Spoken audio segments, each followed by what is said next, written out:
Chhattisgarh Vyapam 2024 CG TET Vyapam ने जो है आप सभी के लिए रिजल्ट जो है जारी कर दिया है। जी, Chhattisgarh Vyapam 2024 CG TET result out हो चुका है। इस वीडियो को आपको पूरा देखना है और आपका सीजी टेट एग्जाम जो है क्वालिफाई हो जाएगा। अगर हम बात करें तो सीजी टेट में आपका आ रहा है यदि 70 नंबर से अधिक नंबर तो आपको सिलेक्शन जो है देखने को मिल पाएगा और कुछ प्रश्न है जिन पर आपको जो है बोनस अंक मिल सकता है। आपको पता ही है कि सीजी टेट एग्जाम्स में जो है एक क्राइटेरिया था, उस क्राइटेरिया के अकॉर्डिंग ही आपके जो है मार्क्स आने चाहिए तो ही आपका सीजी टेट एग्जाम जो है क्वालिफाई होता है। जैसे कि जनरल कैटेगरी वाले अगर आप स्टूडेंट हैं तो जनरल कैटेगरी वाले स्टूडेंट्स को एग्जाम में जो है 60% अंक लाना था। वहीं यदि आप ओबीसी, एससी और एसटी कैटेगरी वाले स्टूडेंट है तो आपको एग्जाम्स में जो है 50% अंक लाना है। इस हिसाब से जनरल कैटेगरी वाले स्टूडेंट है तो 90 नंबर लाना होगा। ओबीसी, एससी और एसटी कैटेगरी वाले स्टूडेंट है 75 नंबर यदि आपका आता है, 75 नंबर यदि आपका बन जाता है तो मतलब आपका एग्जाम फिर क्वालिफाई हो पाएगा। तो छत्तीसगढ़ व्यापम सीजी टेट 2024 आप सभी के लिए सबसे ज़्यादा जरूरी हो जाता है। छत्तीसगढ़ व्यापम सीजी टेट 2024 आप सभी के लिए सबसे महत्वपूर्ण जो है आप लोगों को देखने को मिल पाता है। जी हाँ, तो ये काफ़ी ज़्यादा महत्वपूर्ण आप सभी के लिए है। तो जनरल कैटेगरी वाले स्टूडेंट है यदि आपका 89 नंबर आ रहा है, वहीं यदि आप ओबीसी, एससी और एसटी कैटेगरी वाले स्टूडेंट है 74 नंबर आ रहे हैं तो आपको लग रहा है कि मेरा सिलेक्शन हो पाएगा या फिर नहीं हो पाएगा और मेरा एग्जाम जो है क्वालिफाई हो पाएगा या नहीं हो पाएगा, मेरा कॉम्पिटिशन एग्जाम जो है क्वालिफाई हो पाएगा या फिर नहीं हो पाएगा। इन सभी चीज़ों के बारे में सोच रहे तो मैं आप सभी को बताना चाहता हूँ कि बिल्कुल नहीं हो पाएगा। जब तक कि आपको जनरल कैटेगरी वाले स्टूडेंट है, जब तक आपका एग्जाम में 60% अंक नहीं आ जाता, 60% अंक मतलब कि आपका 150 क्वेश्चन जो पूछे जाते हैं सीजी टेट में उसमें आपका 90 नंबर होना चाहिए। यदि आप ओबीसी, एससी और एसटी कैटेगरी वाले स्टूडेंट है तो आपको एग्जाम्स में 75 में से 150 में से 75 नंबर आपको लाना ही, 50% मार्क्स लाना ही है तो ही आपका एग्जाम जो है क्वालिफाई हो जाता है। तो उतने परसेंटेज आपको मार्क्स लाना जो है सबसे ज़्यादा जरूरी हो जाता है। उतने परसेंटेज मार्क्स लाना आपको जो है सबसे ज़्यादा आप लोगों के लिए इम्पोर्टेंट हो जाता है। तो उतने परसेंटेज अगर आपके मार्क्स आ जाते हैं, उतने परसेंटेज यदि आपके नंबर आ जाते हैं तो मतलब आपका सिलेक्शन जो है पक्का है, आपका सिलेक्शन फिर हो पाएगा। और सीजी टेट में यदि आपके 70 नंबर आ रहे हैं तो काफ़ी स्टूडेंट हैं जिन्होंने अगर दावा-आपत्ति किए होंगे। जी हाँ, बहुत से स्टूडेंट हैं जो सीजी टेट का मॉडल आंसर आने के बाद बहुत से स्टूडेंट, काफ़ी स्टूडेंट थे जिन्होंने दावा-आपत्ति किया। तो यदि आपने अगर दावा-आपत्ति किया है तो आपके जो है मार्क्स जो है इंक्रीज़ हो पाएँगे और आपको आज का जो सीजी टेट का आपका रिज़ल्ट है जो है देखने को मिल पा रहा है। सीजी टेट का 2024 का जो रिजल्ट आया है इसमें आपको पता ही चल गया होगा कि आपका सिलेक्शन हो पा रहा है या फिर नहीं हो पा रहा है। तो यही चीज़ें है कि और सीजी टेट एग्जाम तो उन्हीं स्टूडेंट्स का क्वालिफाई हो पाएगा जिन्होंने पहले से ही मेहनत किया था, जिन्होंने नोटिफिकेशन जब प्रेस विज्ञप्ति जारी होने से पहले ही जिस भी स्टूडेंट ने सीजी टेट एग्जाम्स के लिए तैयारी किया था, जिस भी स्टूडेंट ने सीजी टेट एग्जाम्स के लिए पहले से स्टडी किया था, पहले से प्रिपरेशंस किया था, उन्हीं स्टूडेंट का फिर सीजी टेट एग्जाम जो है क्वालिफाई हो पाएगा और आपका सीजी टेट एग्जाम जो है क्वालिफाई नहीं हो पाएगा।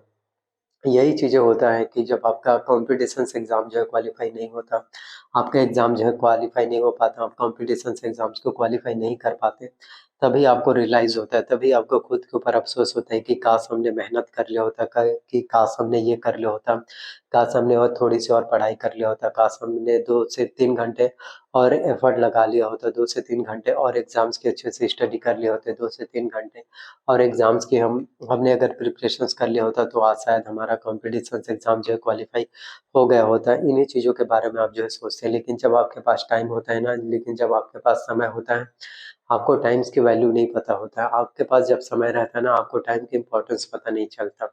जब समय आपके हाथ से निकल जाता है, तब आपको लगता है कि इतने ज़्यादा जो हमारे पास टाइम थे, इतने ज़्यादा जो हमारे पास समय थे, आखिरकार हमने उस समय में जो है किया क्या? इन्हीं चीज़ों के बारे में आप जो है सोचते रहते हो और फिर आप जो है काफ़ी ज़्यादा परेशान हो जाते हो। फिर आपको काफ़ी ज़्यादा दिक्कतों का सामना करना पड़ता है, तो फिर आप जो है बहुत ज़्यादा रियलाइज़ करते हो, बहुत ज़्यादा अफ़सोस करते हो कि काश हमने और पढ़ाई कर लिया होता, कि काश हमने और तैयारी कर लिया होता, तो शायद आज हमारा कॉम्पिटिशन्स एग्ज़ाम जो है क्वालिफ़ाई हो गया रहता है, शायद हमारा कॉम्पिटिशन्स एग्ज़ाम आज क्वालिफ़ाई हो गया होता।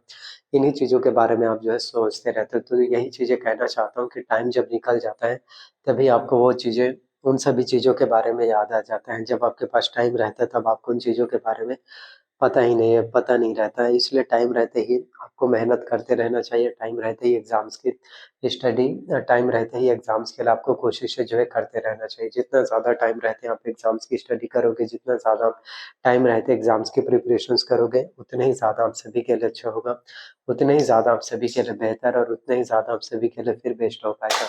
तो तैयारी ही सबसे मेन इम्पोर्टेंट होता है, कोशिशें ही सबसे ज़्यादा इम्पोर्टेंट होता है आपका। तो जितना ज़्यादा हो सके अपने कोशिशों पर, जितना ज़्यादा हो सके अपनी पढ़ाई पर ध्यान दो। बाकी लोग आपके साथ वाले स्टूडेंट पढ़ाई कर रहे हैं या फिर नहीं कर रहे हैं, बाकी लोग एग्ज़ाम्स की स्टडी कर रहे हैं या फिर नहीं कर रहे हैं, बाकी लोग एग्ज़ाम्स के लिए प्रिपरेशंस कर रहे हैं या फिर नहीं कर रहे हैं, बाकी लोगों से आपका कोई वास्ता नहीं होना चाहिए क्योंकि उनकी ज़िंदगी अलग है। अगर वो अपने लाइफ़ में कुछ आगे नहीं बढ़ना चाहते या उन्हें कामयाबी का मतलब ही समझ में नहीं आता, तो इसमें आपकी कोई भी प्रॉब्लम्स नहीं है। आपकी कोई गलती नहीं है, तो आपको पता है ना कि आपको लाइफ में करना क्या है, आपको लाइफ में बनना क्या है, तो अपने बारे में सोचो, ना कि किसी और के बारे में। इसलिए खुद के बारे में सोचो, अपने लाइफ के बारे में सोचो और उन सपनों को पूरा करने के लिए, उन सभी ड्रीम्स को, उन सभी ख्वाबों को पूरा करने के लिए मेहनत करो। जितना ज़्यादा तुम मेहनत करोगे, जितना ज़्यादा तुम काम करोगे, जितना ज़्यादा तुम हार्ड वर्क करोगे, उतने ही ज़्यादा तुम आगे बढ़ पाओगे, उतने ही ज़्यादा तुम्हें सफलता फिर मिल पाएगा।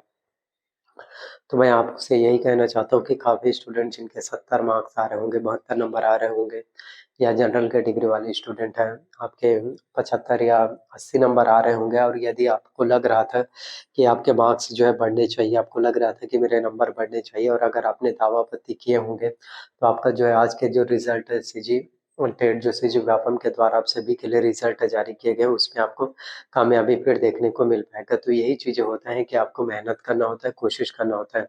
जब आपके पास बहुत ज़्यादा टाइम रहता है, आपको टाइम की वैल्यू समझ में नहीं आता। आप जो है उस टाइम को किस तरह से यूज़ करते हो, आप जो है फालतू लोगों के साथ टाइम पास करते रहते हो, फालतू लोगों के साथ बस बातचीत करने में अपने पूरे के पूरे जो है टाइम, पूरे के पूरे जो है समय जो है आप निकाल देते हो। ऐसा नहीं करना है।